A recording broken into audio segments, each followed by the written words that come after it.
cold start of a 2001 Viper GTS with Belanger exhaust.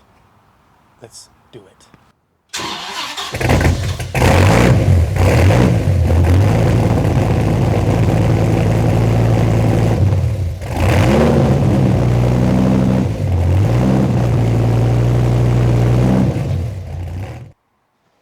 Hi everybody, and welcome to Photomikes Garage.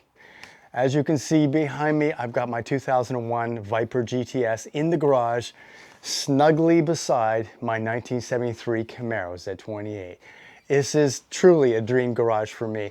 I've just had the car for a few days since I brought it home from the dealership where I bought it, and I'm still getting used to everything. I really don't know much about these cars, but one thing I did before I purchased the car was the undercarriage inspection. So I got it up on the lift and I took a look at it, and I noticed a few interesting things and a bit of a big problem. So I'm going to tell you about that in this video. So the next footage you're going to see is me doing that undercarriage inspection on this 2001 Viper.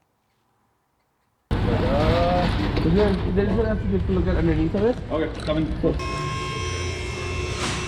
It's got a little guy right here. These get really hot. Okay, let's start at the beginning of this beautiful Viper. Oh, no scrapes at all. No scrapes at all. So obviously, I mean, the front end has been repainted. This Viper has been in some collision, but wow. Nice. No reinforcement plates here. That's interesting. There's a recall to do reinforcement plates. Yeah. And they come up to here because they found that some, like when they're racing, sometimes they crack here, right? Okay. So there's a recall from 2001 or 2000, and they just put like a bigger one here and they rivet it in, right? So now you can still get done if anything. Yeah. It's a recall for Dodge. So it's similar like this, it's just a bigger plate. Okay. And it's got rivets, so that's how you can always tell. No rust. Nice. Everything looks pretty good. It's got new sway bar end links put on. Brakes are pretty good. Got some pads left. No real rust. And what you really like to see, a nice dry oil pan. And look at that. Massive oil pan here. But it's dry, that's good. See, if there was undercarriage damage, it would be like around here, I would think anyway. But this looks all good here. Easy to reach the oil filter right there. These cars are pretty easy to service, really. Got a giant T56 transmission. And what you really like to see is it's really dry right here. Because if there's a rear main seal leak, it would come out right here. And that's, you gotta take the whole transmission up to fix that. So there's no oil there at all. That looks good. You can see it's a very simple car. It's just a bunch of square tubing put together, right? And it's got an aftermarket exhaust, which is pretty common. People added an exhaust because the original Vipers are a little bit quiet. So this might have a, what do you call, a Belanger exhaust system. And all the mufflers and catalytic converters are all right in here. That's why it gets hot. And the rear end's got a huge rear end. That's all original. No leaks, no pinion leaks. That is cool. And huge axles, just absolutely huge. And, oh, maybe different shocks at the back though. What I would say, if anything was changed, it would be from this section there. Yeah, that side. Yeah, exactly. Because normally there's a larger muffler here, and they just got like straight pipes. But yeah, this is a Belanger exhaust probably, which is pretty loud.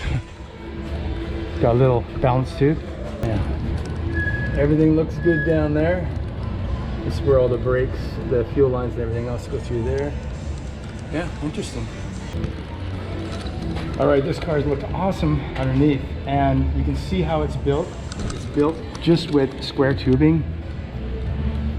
Almost like a kit car, but man, does it go. Just got a few cracks here. I like this car.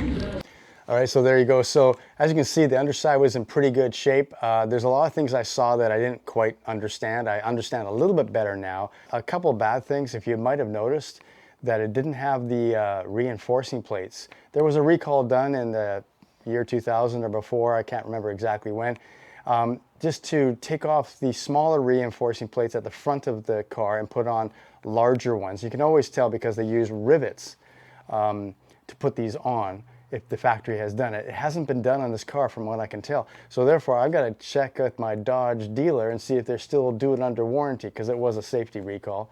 Now it's not under any danger because that was just done for the cars that went racing. They can get some minor cracking in the frame. If you go racing hard with these vehicles, I'm not going to go racing hard with this vehicle anytime soon. So I think I'm fine for now, but I should get that done. But anyway, it was very interesting to see the underside of the car, to see how sort of scratch built it is, welded by hand. I mean, not made by a robot, which is kind of exciting with today's cookie cutter cars, where they're all melded together by these giant robots in these mega factories that are run by the Star Chamber. But anyway, that's a different video. But anyway, so that's what the underside of a 2001 Viper GTS looks like. All right, thanks for watching Photomikes Garage. A lot more Viper content on the way in the future. So I will see you later.